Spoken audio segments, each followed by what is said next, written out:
अदम अदायगी से मुतालिक इल्जामात बेबुनियाद करार। जेम्स फाल्कन्स की पाकिस्तान सुपर लीग में शिरकत पर पाबंदी आयद। कोई भी फ्रेंचाइज किसी भी इवेंट के लिए ड्राफ्ट नहीं कर सकेगी। ऑस्ट्रेलियाई ऑलराउंडर ने पीएसएल को बदनाम करने की साजिश की, पीसीबी का रद्द-ए-अमल।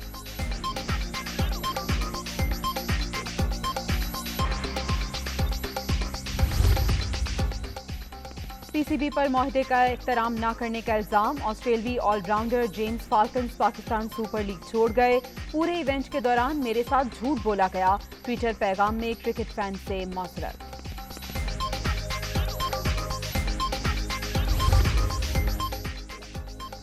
और सुपर इवेंट में सुपर मुकाबले जारी। कजाफी स्टेडियम में लाहौर कलंदर्स की इस्लामाबाद यूनाइटेड के खिलाफ बैटिंग जारी। 3 विकेटों के नुकसान पर 38 रन बना लिए।